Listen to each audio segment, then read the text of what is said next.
Ahora, para este circuito se nos presentan dos diodos en serie, pero uno está polarizado en directa y el otro está polarizado en inversa. Y nos piden determinar la corriente del diodo, el voltaje del diodo número 2 y el voltaje V0 que está a la salida del circuito, que indica el voltaje de la resistencia de 5.6 kilo ohms. Entonces, para resolver este circuito, nosotros nuevamente podemos hacer un circuito equivalente en el que aquí yo voy a tener la fuente de voltaje independiente de 20 voltios. Aquí me encuentro con los terminales del primer diodo y luego aquí tengo los terminales del segundo diodo. Acá se encuentra la resistencia de 5.6 kilo ohm y aquí está el voltaje V0 que me pide el problema. Todo esto aquí está conectado en la parte de abajo a un nodo común llamado tierra. Entonces, lo primero que tenemos que determinar es si el diodo está en conducción o se encuentra como un circuito abierto. Entonces, para el primer diodo, nosotros vamos a tener que esta es la corriente del diodo.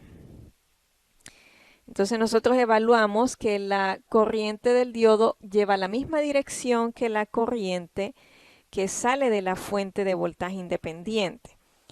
Entonces es el primer requisito, que debe estar en la misma dirección.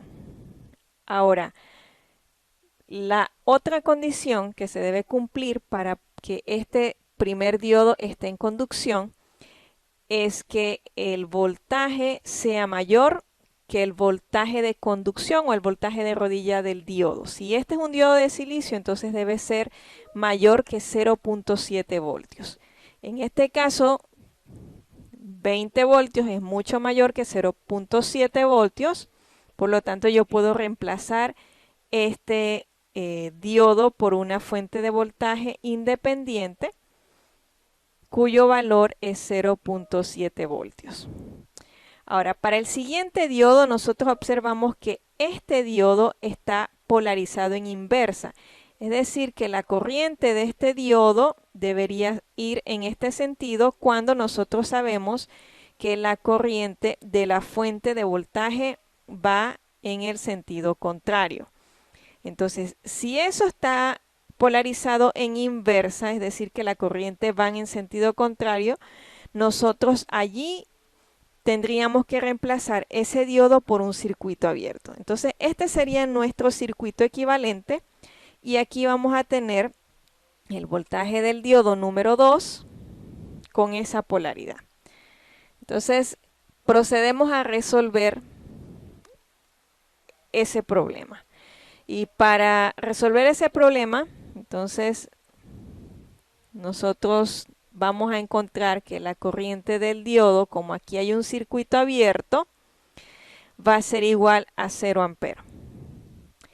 ¿Qué va a pasar ahora con el voltaje del diodo número 2? Yo puedo escribir una ecuación de malla siguiendo la ley de los voltajes de Kirchhoff y de ahí yo voy a obtener que el voltaje en el diodo número 2 va a ser igual a menos 0.7 más 20 voltios.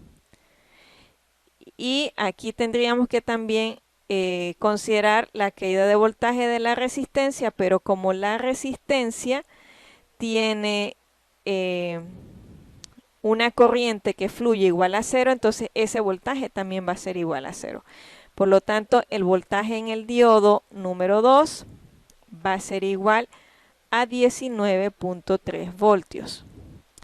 Y por último, si quiero determinar el voltaje V0, entonces tendría que considerar la corriente que fluye por aquí, que sería esa corriente I sub R.